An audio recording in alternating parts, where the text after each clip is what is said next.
Hello everyone and welcome to my book club show. My dear friends, today we are going to start a new book.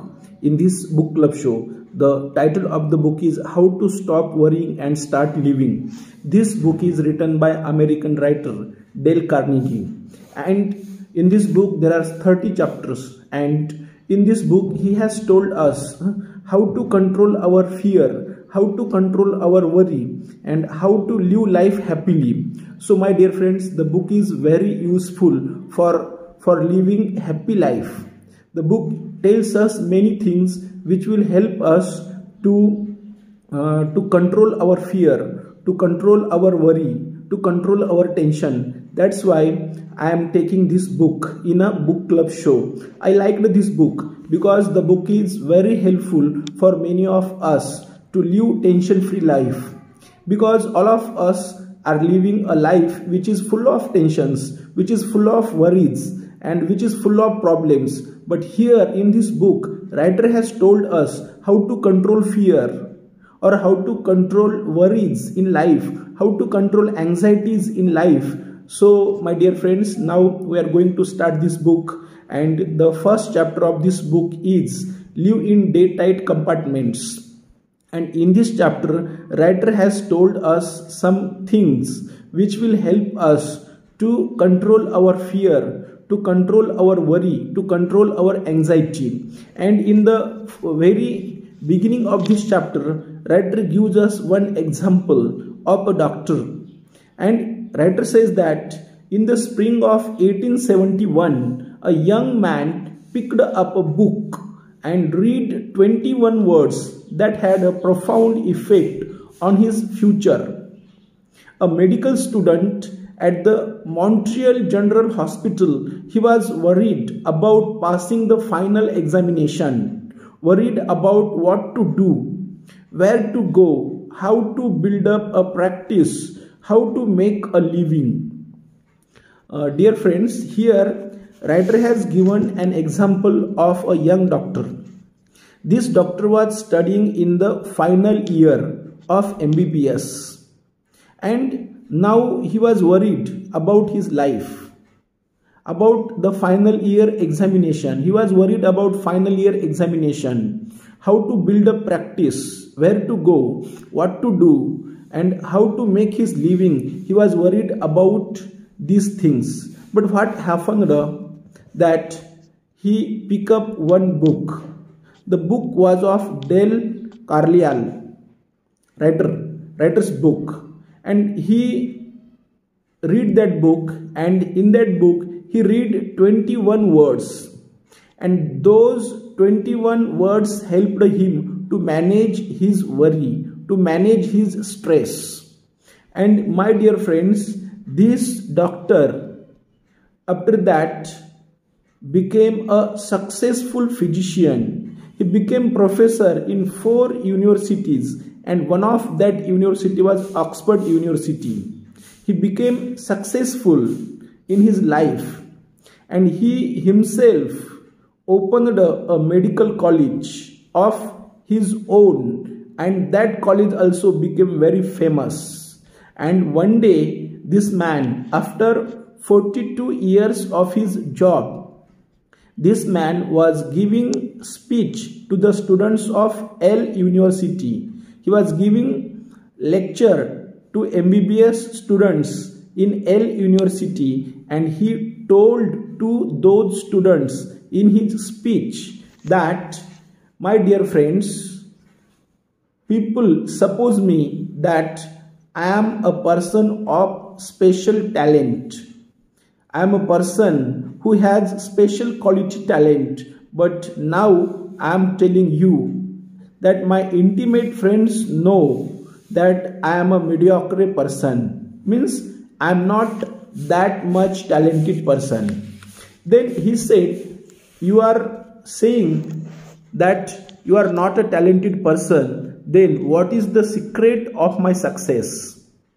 And he stated that it was owing to what he called living in day-tight compartments. And he said, the secret of his life is to live in day-tight compartments.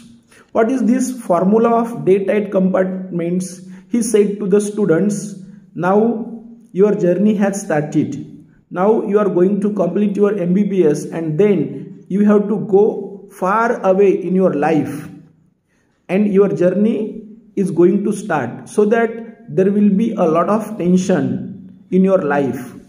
There will be a lot of anxiety in your life, so that you have to live day-tight compartment life. What is mean by day-tight compartment? He told that we people take tension of past and we people take tension of future. And in taking tension of past and future, we lose our present. And here he says that yesterday means past. Yesterdays are dead. And so that we have buried them. The days which are dead, we have buried them, then we should not take tension of the days which are buried. And tomorrow means future. Tomorrows are unborn. Tomorrows are not born yet. So that we should not take tension of tomorrows also, because they are unborn tomorrows. Then what should we do? We should focus on today.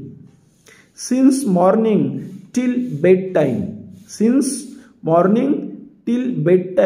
we should focus on our today.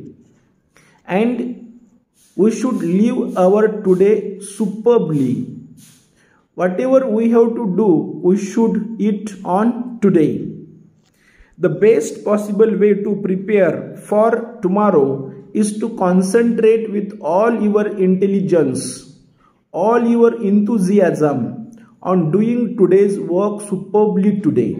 He says that we should concentrate on doing our today's work today, and that too we should do our today's work superbly. That is the only possible way you can prepare for the future.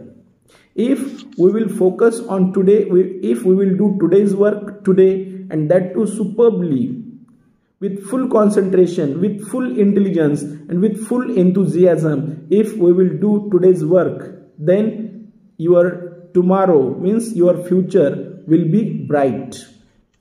Then second thing, Sir William Osier, this young doctor, his name was Sir William Osier, urged the students at Yale to begin the day with Christ's prayer, Jesus Christ. There is one prayer, famous prayer of Jesus Christ. What is that prayer? Give us this day our daily bread. Give us this day our daily bread. The followers of Jesus pray to God and they say, give us this day our daily bread. They don't complain about yesterday's bread, though they have eaten yesterday's stale bread. They don't complain about it. They don't say, if there will be drought in future, then how will we get food? They don't say, they don't demand about future, bread in the future. They don't complain about what they ate on yesterday in the past. They just demand for today's bread. It means they also focus on today. They don't worry about tomorrow and they don't worry about past. Then third thing, many men have rejected those words of Jesus. Take no thought for the tomorrow. Jesus has told his followers, take no thought of tomorrow. Means we should not think about tomorrow. Then people are saying it is wrong that we should think about tomorrow. We should think about future. We should do planning for future. But here what Jesus wanted to say means he wanted to say that have no anxiety for the tomorrow. Have no anxiety for the tomorrow. If you are able to get food today, if you are happy today, then we should not do anxiety about tomorrow. because tomorrow also will be good, tomorrow also will be better. There are many people who have habit of taking tension of tomorrow. Their present is very good. They have all the things for today, but they have habit of doing worry, doing tension about tomorrow, and they lost their today by taking tension of tomorrow. Then point number 4, what is told in this book? If a ship has been sunk, Admiral King went on, I can't bring it up. If it is going to be sunk, I can stop it. I can use my time much better working on tomorrow's problem than by fretting about yesterday's. Besides, if I let those things get me, I wouldn't last long. And here there was one man, and he is guiding his soldiers, or there are people who are doing sea journey, sea voyage, and he is telling to them, if ship has sunk, then I can do nothing, and if ship is going to sunk, then also I can't do anything for that.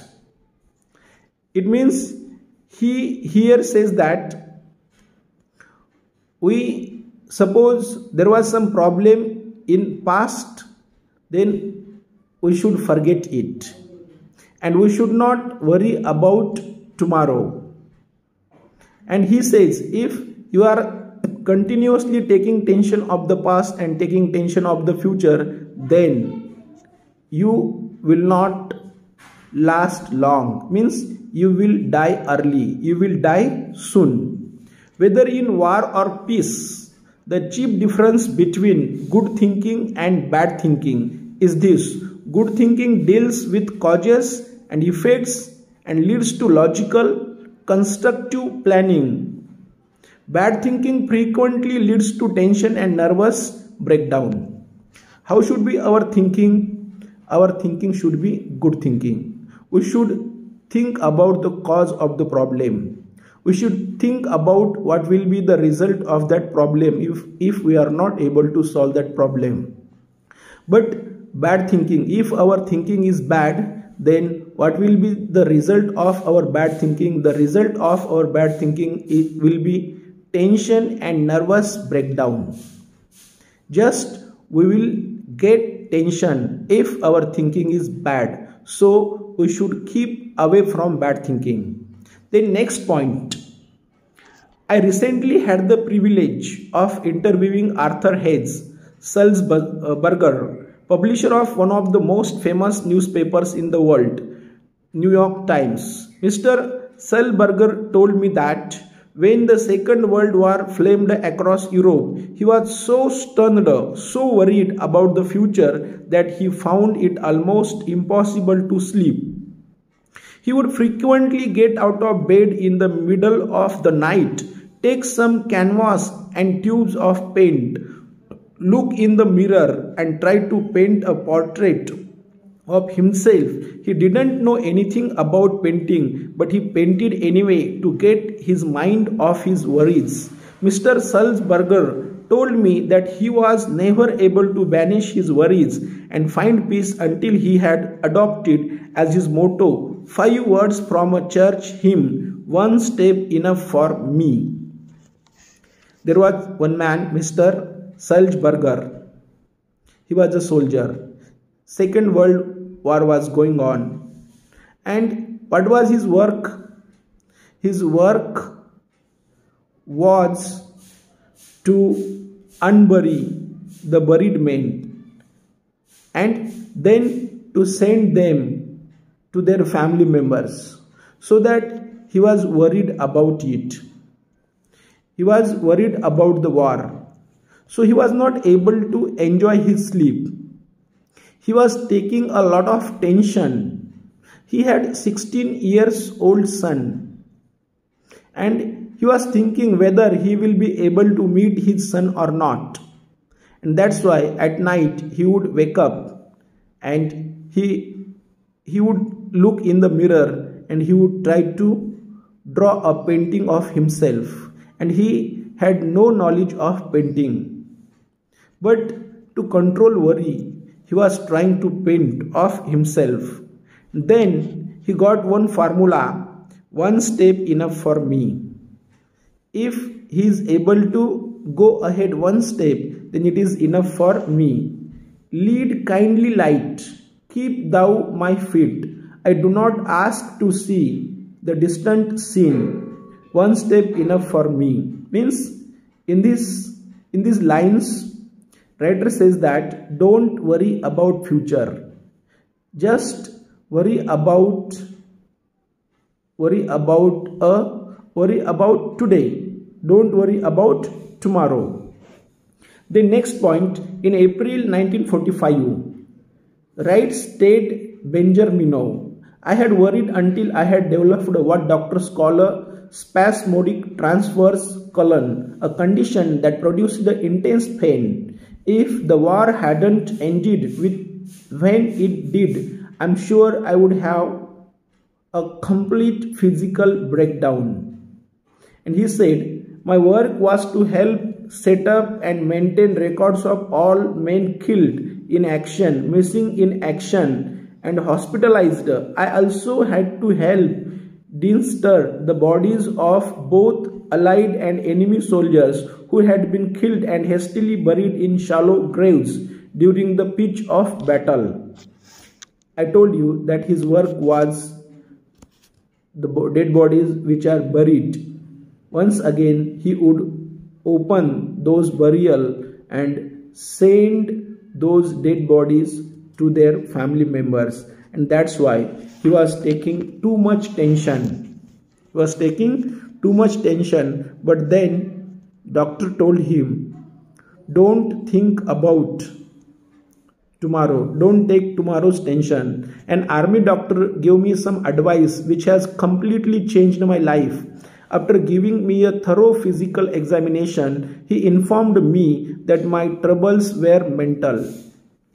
And he was falling ill, and he was thinking that some disease has entered into his body. But doctor told him, your disease is not physical, your disease is mental disease. When we start in the morning, there are hundreds of tasks which we feel that we must accomplish that day. But if we do not take them one at a time and let them pass through the day slowly and evenly, as do the grains of sand passing through the narrow neck of the hourglass, then we are bound to break our own physical and mental structure. Sometimes we have a lot of work and we have to do many works at a time, many things at a time. Then we are confused which thing we should do first. But here writer tells us that we should do things one by one. And if we are not doing things one by one and we are taking tension of doing things, then definitely physical or mental problems will be created in our body. Then here next point, one task at a time. That advice saved me physically and mentally during the war, and it has also helped me in my present position in business. One work at a time means we should do one thing at one time. We should not try to do many things at a time. The doctor had given him advice to do one thing at a time. One grain of sand at a time, one task at a time. By repeating those words to myself over and over, I accomplished my task in a more efficient manner, and I did my work without the confused and jumbled feeling that had almost wrecked me on the battlefield. Battlefield means field of war. He was confused because he had to do many things at a time, but now he had habit that to do things one by one. When he has completed one thing, then he will take another thing, then he will complete another thing, and then he will take third thing, then fourth thing. Means he was doing things one by one. Now, next point. One of the most appalling comments on our present way of life is that half of all the beds in our hospitals are reserved for patients with nervous and mental troubles, patients who have collapsed under the crushing burden of accumulated yesterdays and fearful tomorrows. Yet a vast majority of those people would be walking the streets today, leading happy, useful lives if they had only heeded the words of Jesus, "Have no anxiety about tomorrow," or the words of Sir William Osier, "Live in day-tight compartments." Here, writer tells us half of the beds in the hospital are reserved for the people having mental problems. And writer tells us that if the people had given attention towards what Jesus has told us, he has told, "Don't take tension of tomorrow." And here Sir William Osier also has told us, "Live in day-tight compartments," means don't worry about past, don't worry about future, just focus on today, focus on present. If people had learned this, then we will have seen many people on the road which are happy, which are enjoying their lives. Next point. So let's be content to live the only time we can possibly live, from now until bedtime. Anyone can carry his burden, however hard, until nightfall, wrote Robert Louis Stevenson. Anyone can do his work, however hard, for one day. Anyone can live sweetly, patiently, lovingly, purely, till the sun goes down. And this is all that life really means. Writer says that if there are problems in your life, then we should try to solve those problems till nightfall. When there is nightfall, at that time we should forget all the problems and we should focus on our sleep. We should enjoy our sleep. If you are not enjoying your sleep, then you will ill mentally and physically also. Next point, it is about Mrs. E.K. Shields. Mrs. E.K. Shields has told her story. She says that in 1937, "I lost my husband." Mrs. Shields said as she told me her story, "I was very depressed and almost penniless. I wrote my former employer, Mr. Leon Roach of the Roach Fowler Company of Kansas City, and got my old job back. I had formerly made my living selling books to rural and town school boards. I had sold my car 2 years previously when my husband was ill, but I managed to scrape together enough money to put a down payment on a used car and started out to sell books again. But she lost her husband in 1937. Now she had no interest in life. She was thinking about suicide, and she said that she was thinking that she had nothing. She had no money to run her family. She had no money for her future, so that she was thinking to do suicide. But she did not do suicide only because she was thinking when she will die, her sister will become very sad, and she had no money to arrange her funeral.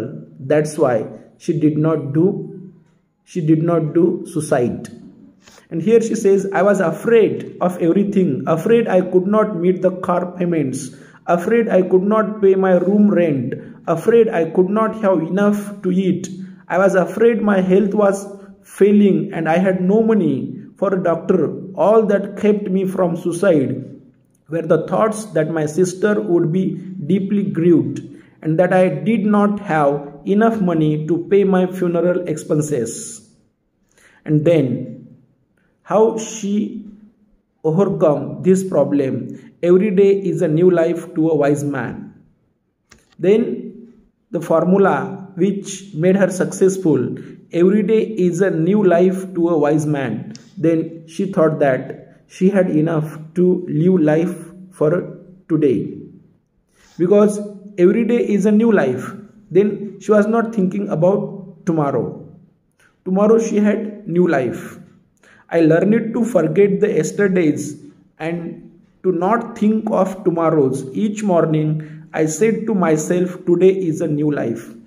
Each morning she was telling herself that today is a new life and I have to live for today. I was not worrying about tomorrow. And she says, I am happy and fairly successful now and have a lot of enthusiasm and love for life. I know now that I shall never again be afraid, regardless of what life hands me. I know now that I don't have to fear the future. I know now that I can live one day at a time and that every day is a new life to a wise man. Who do you suppose wrote this verse? Happy the man and happy he alone. He who can call today his own. He who secure within can say, tomorrow do thy worst, for I have lived today.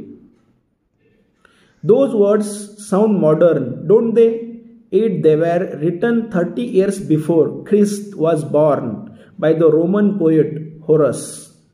One of the most tragic things I know about human nature is that all of us tend to put off living. We are all dreaming of some magical rose garden over the horizon instead of enjoying the roses that are blooming outside our windows today. Why are we such fools, such tragic fools? Means we don't enjoy the life which is in our hand. And we are thinking about the things which are not possible for us. And that's why writer tells us that we are fool. We are foolish people. And here he says, how strange it is our little procession of life. I wrote Stephen Leacock. The child says, when I am a big boy. But what is that? The big boy says, when I grow up. And then grown up says, when I get married. But to be married, what is that after all? The thought changes too when I am able to retire. And then when retirement comes, he looks back over the landscape traversed. A cold wind seems to sweep over it.